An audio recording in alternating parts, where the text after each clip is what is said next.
Y ya eran las 5 de la tarde, ya estábamos a una hora de terminar la jornada, y fue y vio hombres que estaban ahí y les preguntó, ¿por qué están aquí? Y ellos dijeron, es que nadie nos ha contratado, vayan y trabajen en mi finca, yo les voy a pagar lo justo.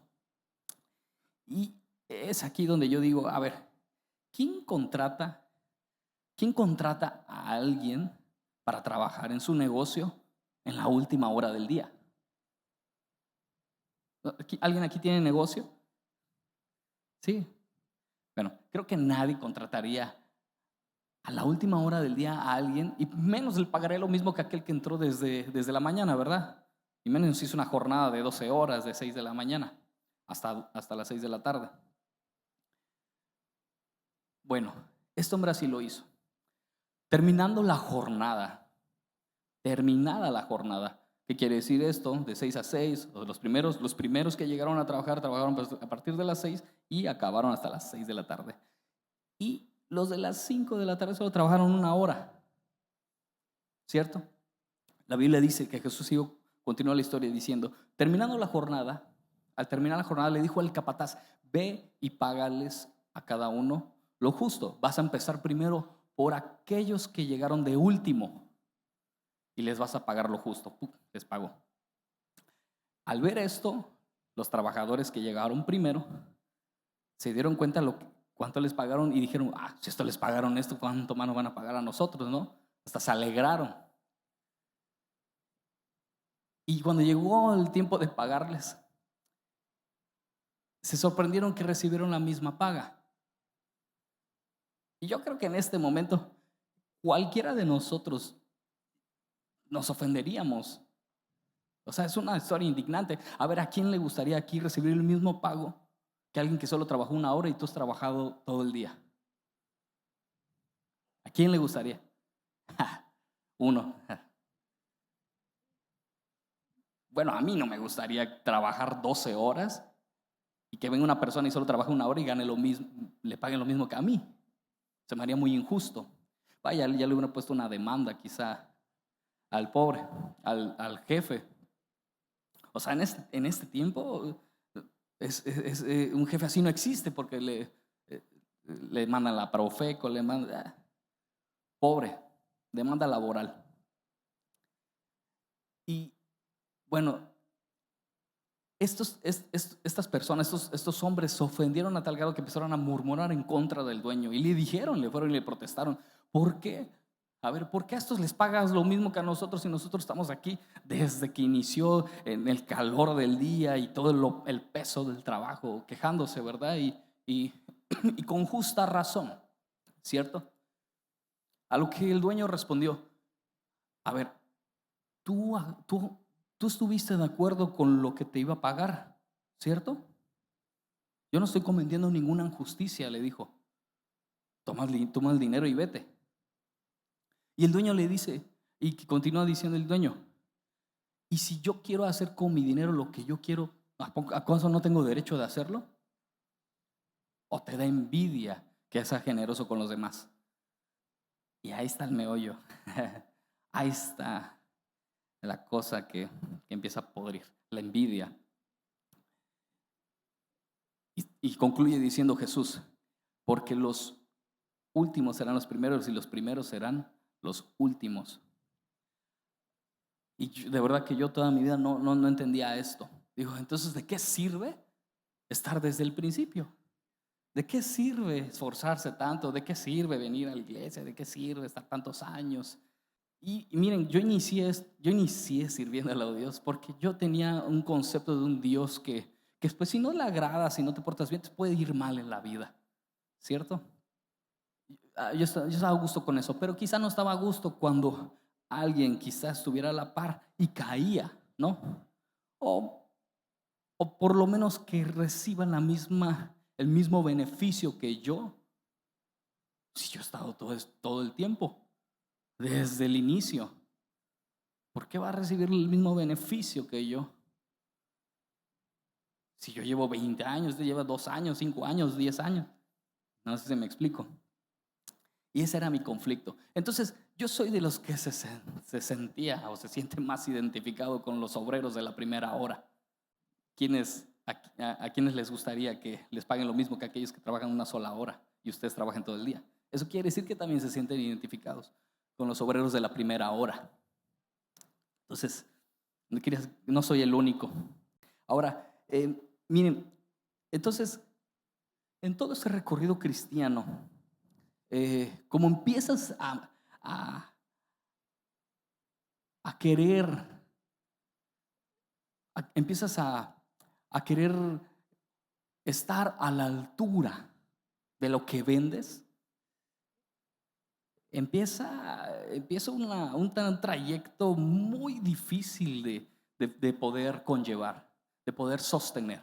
Ciertamente aquí creo que a todos se nos ha enseñado, vas al encuentro, ¿verdad? Esto parece multinivel. Vas al encuentro, posteriormente vas a la academia, posteriormente vas al lanzamiento, después eres lanzado, después ya eres un líder, ya después eres líder de red y quizás llegues a ser pastor, no sé, multinivel. Ajá. Y yo he descubierto que esto no se trata de niveles, es parejo, es recto, la línea es recta. Encuentros, lanzamientos, discipulado, liderazgo, recto. Si no, nosotros ya estamos arriba solamente por el hecho de estar con Cristo. Cristo ya nos puso arriba. Nosotros en nuestros esfuerzos no vamos a ir ascendiendo a ningún lado. Ya tenemos el cielo ganado porque creímos en Cristo. Amén. Y miren, en este recorrido uno empieza una vida tristemente, llamémoslo así. Quizá no, tampoco voy a decir que todo es falsedad. No, pero empiezas a hacer cosas que lejos están de agradar a Dios. El hecho de fingir algo que no eres, ¿no? El hecho de fingir que ya no pecas más. No sé por qué existe el estigma de la gente que se para aquí peca menos que los que están abajo, ¿no?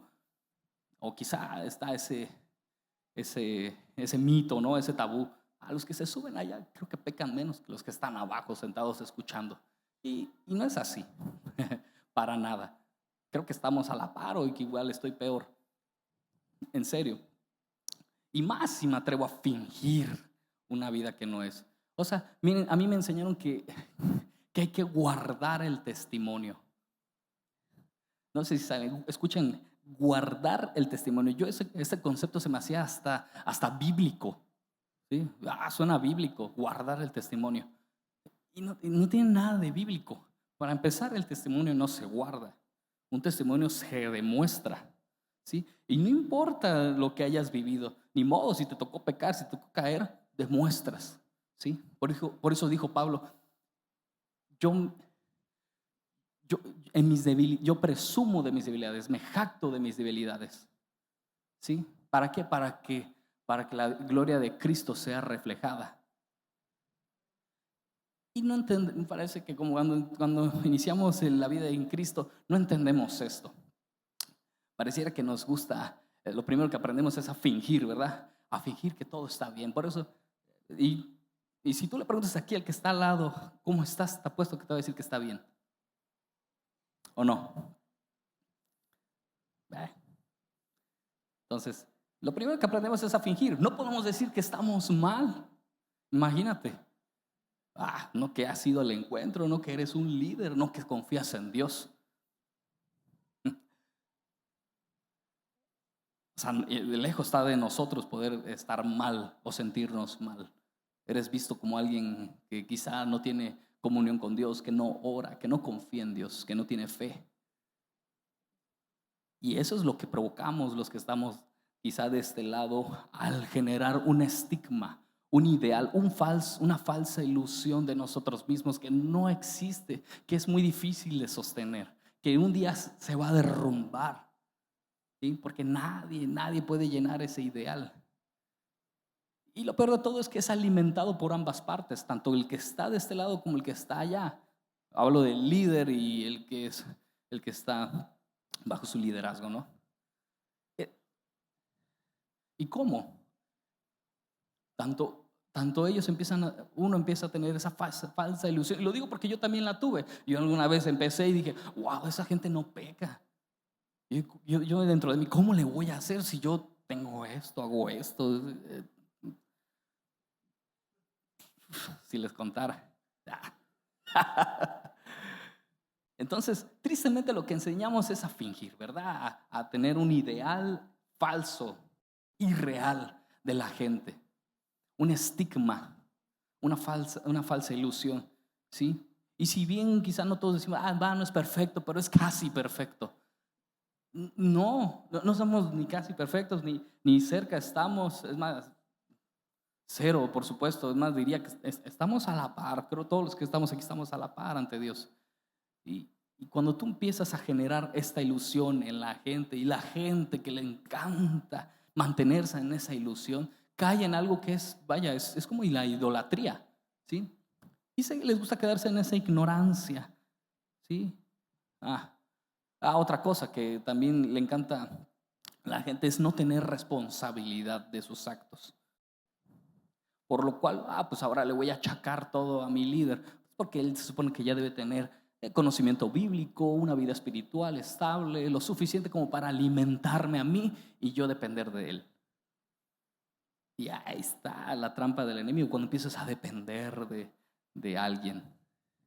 Y miren, nadie debe depender de nadie. La única persona que debes depender es de Cristo. No es de tu líder, no es del pastor, no es de nadie. De nadie, absolutamente de nadie. Si tú dependes, empieza esta falsedad que un día va a ser derrumbada. Si yo lo comparo a lo que dice Cristo, dice, el que escucha mis palabras es parecido a aquel que construye su casa sobre la roca. Vendrán tormentas, vientos, tempestades. ¿Y qué va a pasar? Quedará sostenible, pero aquel que no lo hace es como que aquel que construye su casa sobre la arena. Van a venir vientos, tempestades, tormentas. ¿Y qué va a pasar? Va a quedar en ruinas. Y esto es lo que hacemos cuando hacemos a la gente dependiente de nosotros. Es lo que hacemos cuando nosotros también dependemos de alguien más que no es Dios, de alguien más que no es Cristo. Entonces yo fui creciendo con este pensamiento que hay que ganarse el favor de Dios. ¿Han escuchado eso? Hay que ganarse el favor de Dios. ¿Han escuchado alguna vez esa frase? Hay que ganarse el favor de Dios. Bueno, hay gente que lo dice, y más en el ámbito religioso. Nadie se gana el favor de Dios. Estamos sobre la gracia, ¿sí? Empezamos a hacer arbitrariedades, ¿verdad? Y miren, empezamos a generar una expectativa que jamás será complacida. Jamás vamos a complacer a nadie. Y miren, y por ambas partes. Y uno porque sabe que la moraleja de la historia es que el hijo pródigo regresa al padre y el padre lo abraza. Es que no dice nada, ¿verdad? Bueno, yo me quedaba con mi corazón con eso de, bueno, sí, Dios es tan bueno que acepta a los pecadores. Pero, ¿y el hijo mayor? ¿El hijo mayor qué? ¿No tiene razón? ¿Acaso no está hablando de algo justo? ¿No es justo lo que está diciendo? Yo creo que muchos aquí hemos practicado eso. Hemos visto como una injusticia. ¿Por qué él lo suben a la alabanza si ni siquiera ha pasado un proceso de formación? ¿Por qué ya está andando cerca del pastor si ni siquiera... Hay muchos que piensan así. Estamos hablando de gente que se siente identificada con los obreros de la primera hora. Y miren, si bien yo no he matado a alguien, no he abusado de nadie, no me he aprovechado de nadie, yo no me siento mejor persona que alguien así. Por el contrario, yo me siento a la par. Me siento a la par. Les voy a decir por qué. Y no estoy diciendo que nunca he pecado, ni he hecho pecados atroces. Los he hecho y están... Miren, Jesús entró a mi corazón. Dios hasta lo profundo. Y me hizo ver lo cuán podrido estaba, maloliente, mugriento. Y de verdad que no es hasta que tocas fondo y y sientes, sientes la vibra que cuando dices, chirrión, sí es cierto, no soy tan bueno como pensaba. Quizá era más hipócrita de lo que estoy dispuesto a asumir o aceptar. Porque con vergüenza lo digo, de verdad da vergüenza admitir que uno se siente más identificado con los obreros de la primera hora. Porque ¿cuándo hice algo yo para ganarme la gracia de Dios? Es más, yo digo, y esto para mí quizás se resuelve desde el principio, en el Génesis, cuando Dios le dijo a Adán y Eva, si tú comes de ese fruto, ¿qué va a pasar? Morirás, ciertamente morirás. ¿Adán murió? No, Adán vivió 930 años. ¿A poco Dios no es infinito en gracia y misericordia? Tú le dices, tú le das una indicación, no hagas esto porque no te voy a dar. Y lo hace y le das. O le haces una, dos y a la tercera no. Dios le dio 930 años de gracia a Adán. Mateo 5:21 dice, oíste que fue dicho, no matarás. ¿Ah? Pero yo te digo que si tan solo te enojas con tu hermano, estarás expuesto ante el juicio. ¿A quién no se ha enojado con alguien? Si tan solo le insultas, serás expuesto ante el concilio. Entonces, a lo que voy con esto es que nada de lo que hagamos va a justificar la gracia de Dios sobre nuestras vidas. Nada, absolutamente nada. A mí me encanta que Pablo le dice a los Gálatas, qué estúpidos son. Así les dice en una versión que es la NBB. Qué estúpidos son. ¿Quién los ha embrujado? ¿Quién los ha hechizado? ¿Acaso no les compartí el mensaje de salvación por medio de Cristo? Una cosa sí quiero que me respondan. Yo me imagino que estaba bien disgustado. ¿Ustedes recibieron el Espíritu de Dios por guardar la ley? ¿Por guardar testimonio? ¿Por venir todos los domingos a la iglesia y no faltar? ¿Por servirle por 20 años en el audio y la alabanza? ¿Por ir a la casa de un hermano y ministrarle, aconsejarle, enseñarle y hasta las 2, 3 de la mañana salir de ahí muy cansado y al otro día tener que ir a trabajar? ¿Cuánto esfuerzo para la obra de Dios? ¿Ustedes recibieron el Espíritu de Dios por eso? Por supuesto que no, les dice Pablo. Ustedes recibieron el Espíritu de Dios porque creyeron en el mensaje de salvación. Eso dice Pablo. Entonces, ¿qué se han vuelto locos? En otra versión dice, ¿acaso están desquiciados? Porque, ¿cómo se les ocurre? ¿Por qué si empezaron? Continúa diciendo, ¿por qué si empezaron con el poder del Espíritu?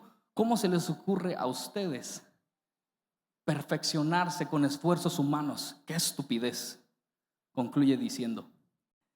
Entonces entendamos, iglesia, que vamos a ir al cielo por gracia, no por nada de lo que hagamos. Efesios 2:8 dice, porque por gracia ustedes han sido salvados mediante la fe. Esto no procede de ustedes, sino es un regalo de Dios para que no es por obras, para que nadie se jacte, nadie se gloríe, nadie diga, yo me he esforzado, yo he hecho esto por la obra de Dios, yo he estado aquí desde el inicio, yo me merezco esta posición. Y miren, hay gente así que después de esto va a seguir pensando así, no se le quiere. Miren, el legalismo es una enfermedad, es como una enfermedad, es como un virus que es sutil, no te das cuenta. Por eso me encanta que esta parábola es sutilmente para evidenciar la enfermedad del legalista. ¿Sí? ¿Cuándo te sientes identificado con el obrero? Con los obreros de la primera hora. Y sutilmente así es el legalismo. Se mete. No te das cuenta cuando estás infectado. Vaya, yo diría que estamos infectados. Pero por eso estamos aquí en la iglesia, ¿verdad? Que es el hospital del alma y estamos en ese proceso de sanidad todos los días, ¿sí? No somos producto terminado, no estamos ya completos, ¿sí? Es hasta que Cristo venga por su iglesia que estaremos completos, ¿sí? Y miren, yo les digo que ¿Por qué les digo que este síntoma es sutil en meterse en nuestras vidas? Porque siempre juzgamos lo que no nos agrada, no lo que Dios establece en su palabra, lo que no nos agrada. A veces queremos como que queremos que Dios haga parte de sus mandamientos lo que a nosotros no nos agrada. Y no es así, para nada. Por eso me encanta que 2 Corintios 11:3 dice, Pablo le dice, me temo que así como la serpiente con su astucia engañó a Eva, ustedes puedan ser desviados de la sencillez, en otra versión dice la simplicidad y la devoción a Cristo.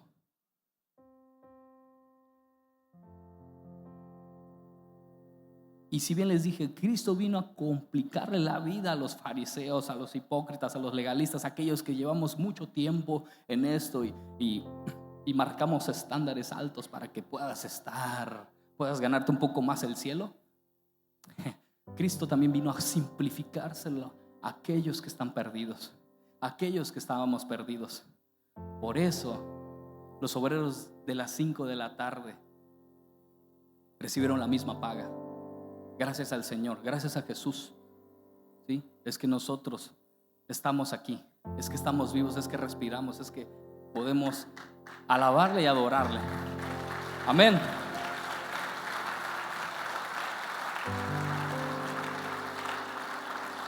Y yo quiero añadir el mejor ejemplo de todos, y por esto le puse, dirán, ¿qué tiene que ver ese título con lo que está predicando? Porque así como me demoré echando todo ese rollo, así es el legalismo. Es un rollote que no sirve para nada. Pero el mensaje de salvación es sencillo, es corto. Y así puedes ganar la salvación, solamente creyendo en Cristo.